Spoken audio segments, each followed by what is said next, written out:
Pois bem, e aí? Pode, minha gente, a lei instituidora do tributo desconsiderar a norma contida no artigo 127 do Código Tributário Nacional e determinar o domicílio do contribuinte, ou seja, pode falar, olha, contribuinte, nesse caso aqui você não elege nada, quem diz sou eu. Segundo o STJ, tem se entendido que sim, que pode, é o caso exatamente do ITR, por isso que eu trouxe ele de exemplo. Lá no artigo 4º da Lei 9.393 de 96, o domicílio é, obviamente, o do local onde está localizada a propriedade rural. E com base em que, Aline, pode-se ignorar a norma contida no artigo 127 do Código Tributário Nacional? Afinal de contas, ela ali já estabelece. Então, ela é letra morta? Não. Ela não é letra morta.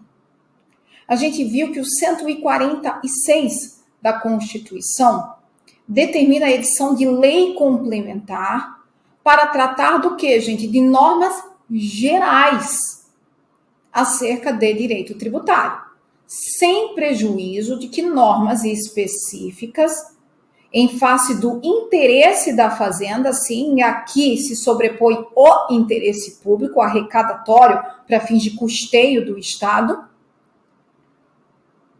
ele venha derrogar a norma do artigo 127, se impondo, tendo em vista a necessidade e a própria razoabilidade daquilo que a lei está trazendo.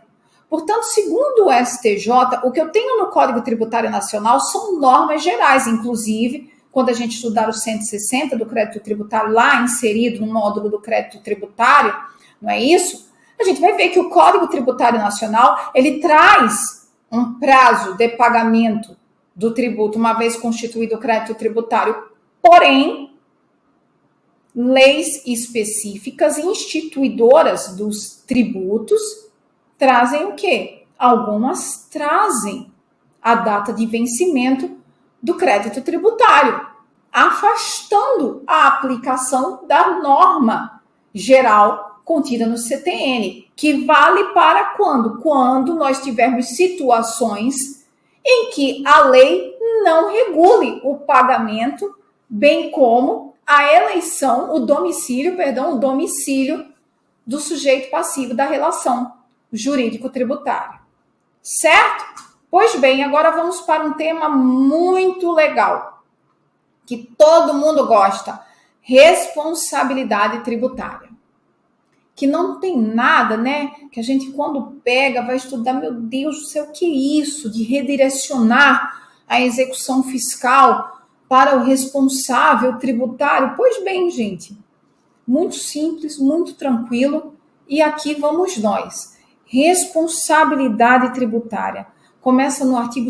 Eu ainda estou tratando dos sujeitos, tá? Que compõem, não é isso? Que podem compor a relação jurídico-tributária, sujeito passivo. Lembra lá do 121 do Código Tributário Nacional, que diz que o meu sujeito passivo pode ser o contribuinte ou o responsável. Artigo 128 do Código Tributário Nacional. Leia aí comigo. Sem prejuízo do disposto neste capítulo, a lei pode atribuir de modo expresso, não é implícito, expresso. E por quê? Porque eu estou falando de assunção de dívida. O responsável, ele não tem relação jurídico direta com o fato gerador da obrigação tributária, não é isso? É isso. Pois bem, assim sendo, ele só pode ser obrigado a pagar por dívida que não é sua quando a lei expressamente determinar. Então, salvo sem prejuízo, né, a lei pode atribuir de modo expresso, voltei para o 128, a responsabilidade pelo crédito tributário à terceira pessoa, aquele que não tem relação jurídica direta com o fato gerador, porém vinculado vinculada essa terceira pessoa ao fato gerador da respectiva obrigação, por alguma razão jurídica também, excluindo a responsabilidade do contribuinte ou atribuindo-a a este em caráter supletivo do cumprimento total ou parcial da referida obrigação. Portanto, o responsável tributário, olha só, ele pode ser obrigado a pagar tudo, o tributo todo, e deixando, segundo o Código Tributário Nacional, o contribuinte em caráter supletivo de cobrança. Portanto, quando eu falo em responsabilidade tributária, eu falo que ela deve estar contida em lei, ela deve ter origem legal e não pode ser qualquer pessoa. Tem que ser alguém, essa terceira pessoa, ela tem que ter alguma vinculação jurídica ao fato gerador ou aquele que tenha praticado o fato gerador. Porque ela pode excluir a responsabilidade do contribuinte ou atribuir-lhe em caráter supletivo. Sim, pode cobrar só do responsável. A responsabilidade tributária, ela pode ser por substituição ou por transferência. Quando eu falo em substituição, responsabilidade, vamos vir para cá. Quando eu falo em responsabilidade por substituição tributária, essa previsão legal se dá antes e ocorre a substituição antes da ocorrência do fato gerador, em face de uma comodidade na arrecadação. Trata-se de uma decisão política do Estado que facilita a arrecadação, especialmente naquelas relações em que haverá o quê? Cadeia, tributo em cadeia, especialmente, não obstante, isso é regra. Exemplo, imposto de renda. Quando é retido na fonte o imposto de renda, eu tenho ali uma situação de substituição tributária. E a substituição está acontecendo o quê? Concomitante. Então, o que nós tínhamos era a substituição anterior ou concomitante. Reserva essa informação. Em face da comodidade na arrecadação. Quando eu falo em responsabilidade tributária por via de transferência, o fato gerador aconteceu. E um fato cível, após o fato gerador, também. E aí se transfere a responsabilidade tributária não por mera comodidade na arrecadação, mas para viabilizar a própria arrecadação. Exemplo, espólio. A responsabilidade tributária do espólio pelos tributos devidos pelo falecido. Se o cidadão faleceu, não é isso?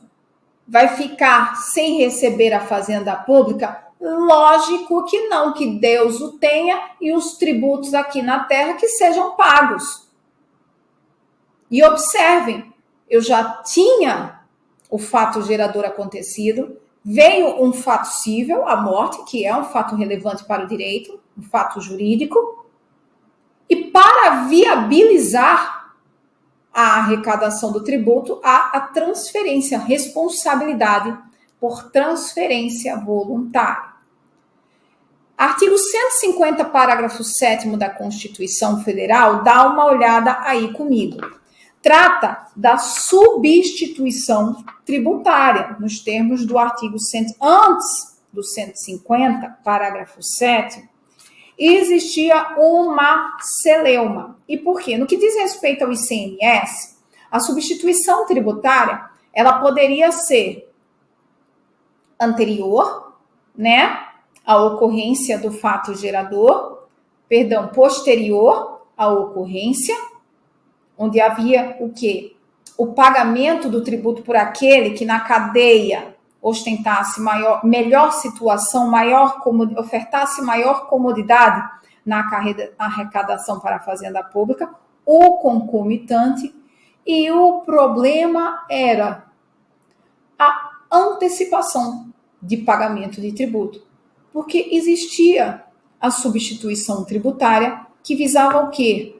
Antecipar o pagamento do tributo e antecipar ao possível, previsível, presumível fato gerador que iria acontecer.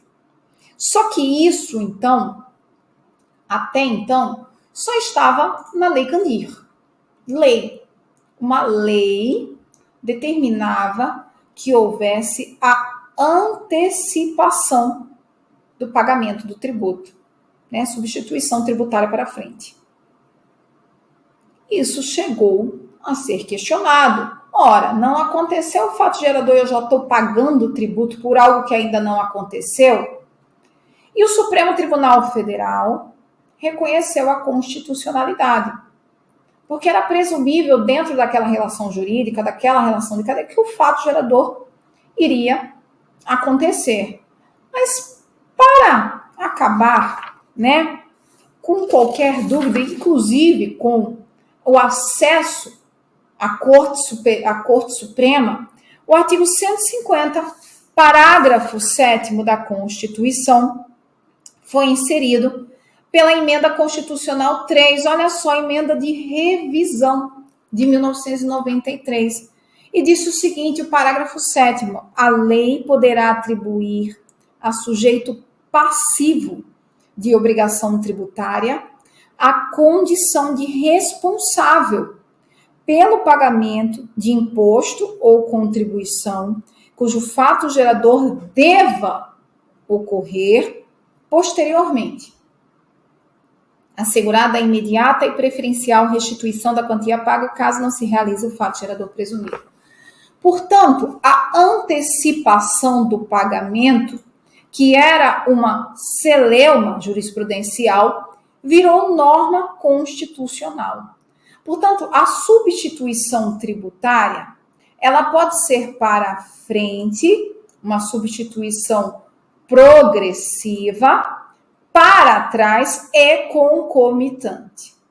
Quando eu falo em substituição tributária para frente ou substituição progressiva, eu estou falando de antecipação de pagamento de tributo.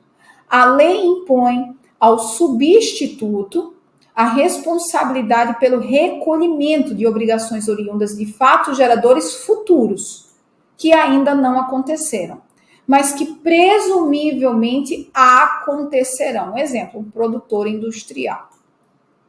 Vamos ilustrar? Vamos ilustrar.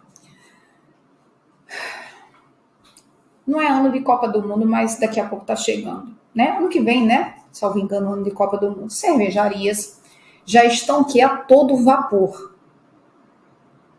para produzir a cerveja. E vem a lei do ICMS e diz o seguinte, olha, cervejaria, é mais fácil, é mais cômodo eu cobrar todo o tributo da cadeia de consumo dessa cerveja até o cidadão torcedor embriagado que vai tomá-la lá, né, de você. E eu posso fazer isso agora, tranquilo e calmo, não só mais com base na Lei Candir, mas também nos termos do artigo 150, parágrafo 7º da Constituição Federal de 88. Joia? Joia. Então, você vai pagar o seu ICMS na condição de contribuinte, porque você circula para o distribuidor, por exemplo, não é isso? Que vai circular para o supermercado, que vai circular para um bar, que vai circular para o pobre do torcedor da seleção brasileira que anda sofrendo. Não está fácil, não. Joia? Joia. Olha, circula para o distribuidor, circula para o supermercado ou um depósito, circula para o bar, circula para o consumidor.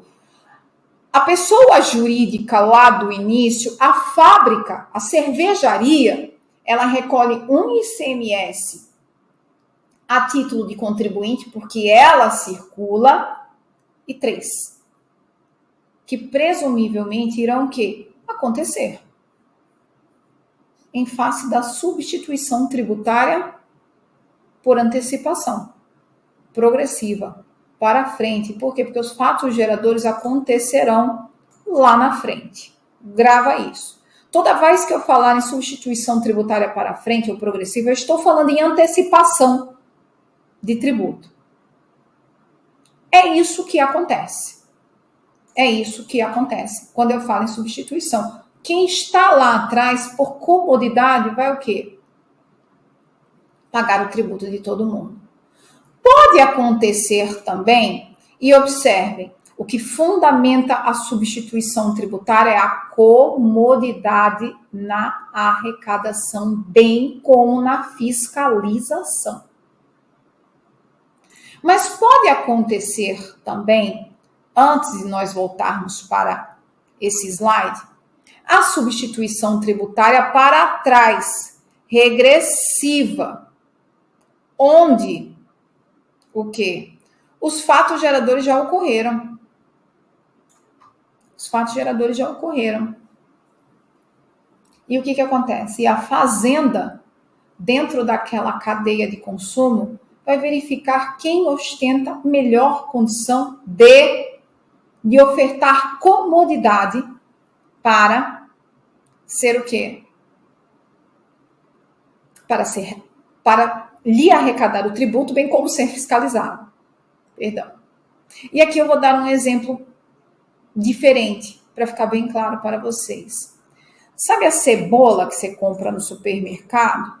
Digamos que você frequente um mercadinho, né? E esse mercadinho, ele compra essa cebola diretamente do produtor rural. Produtor rural, agricultor, formalidade zero. Quem que é mais fácil de fiscalizar, o mercado ou o cidadãozinho? Você, o mercado.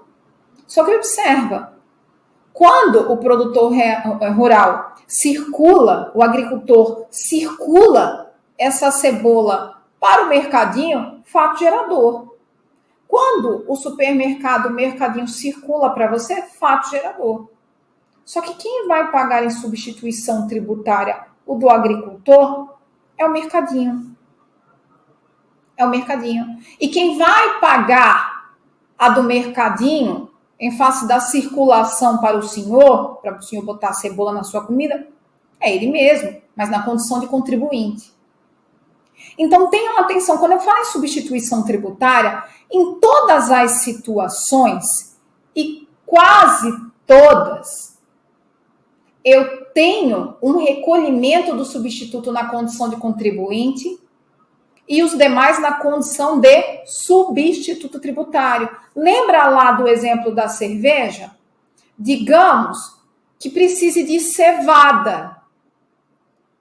E a cervejaria descobre um produtor rural de cevada que, ele me faz no precinho. O produtor rural, ele circula essa cevada para a indústria, para a fábrica.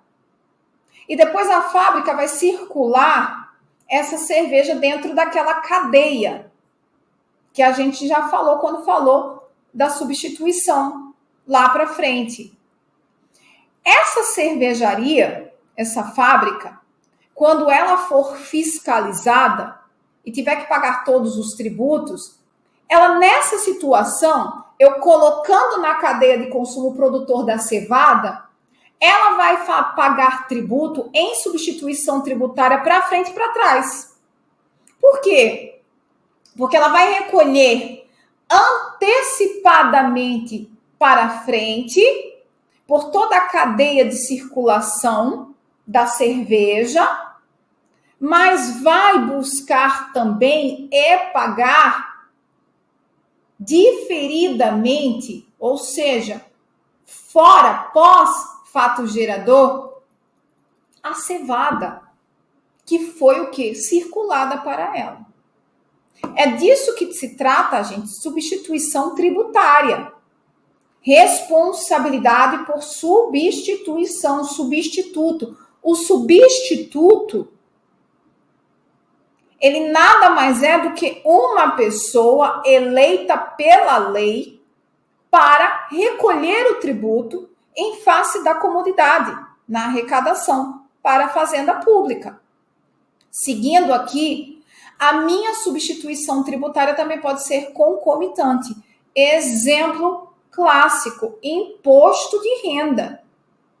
O substituto, ele recolhe o tributo, não porque ele pratica o fato gerador de me pagar a renda. Não, o fato gerador do imposto de renda não é pagar, não é porque a empresa está me pagando, não é porque a justiça está me pagando. Olha lá,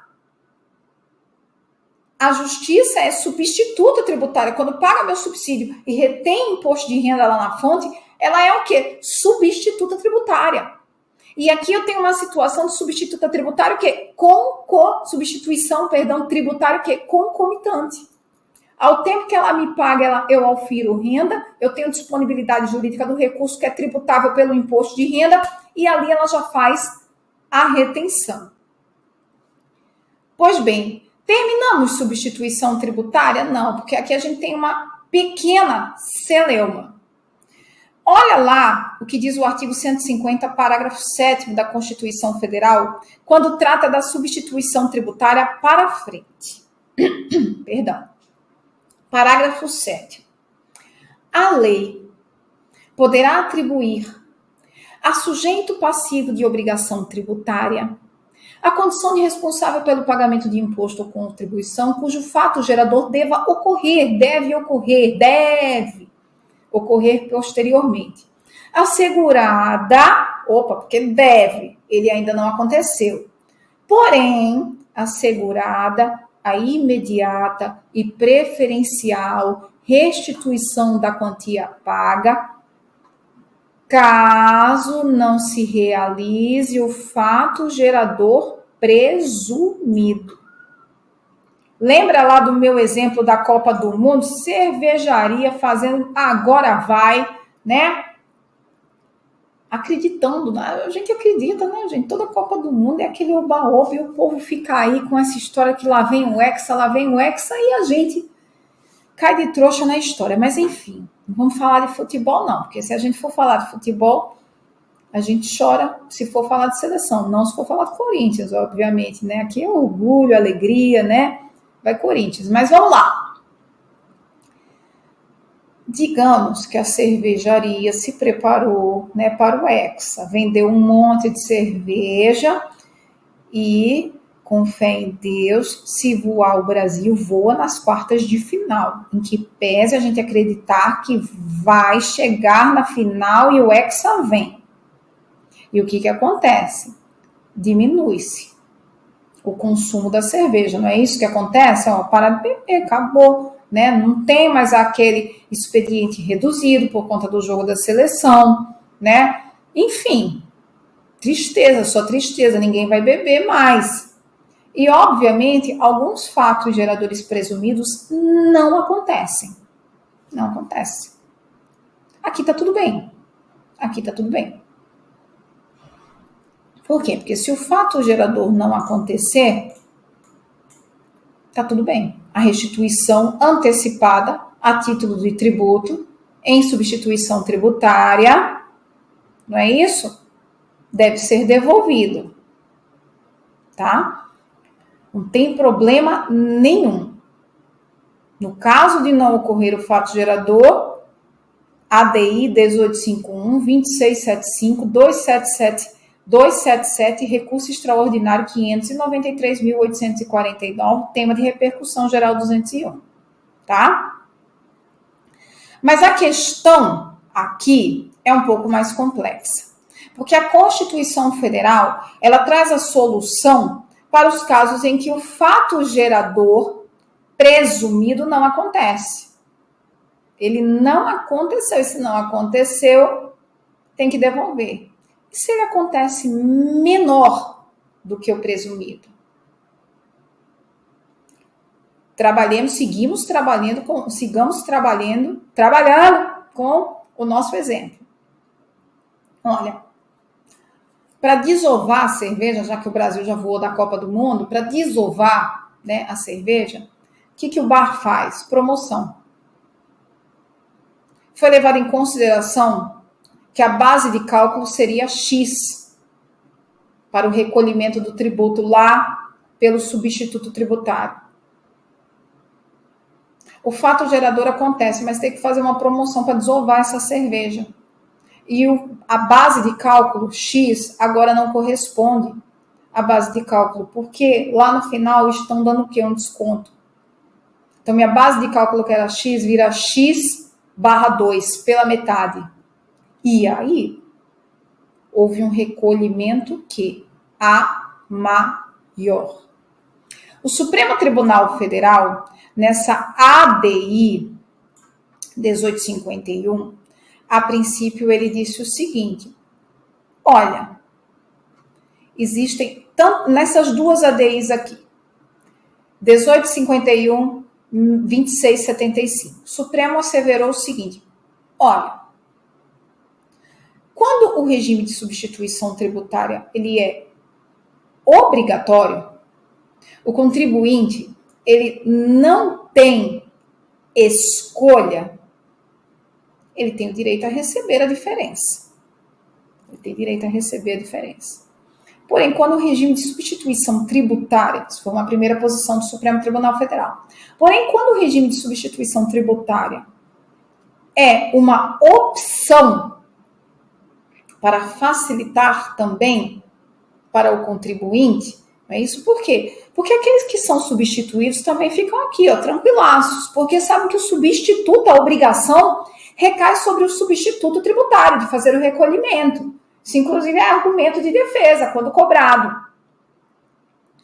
Quando ele é uma opção ao contribuinte, aqui o papo é um pouco diferente.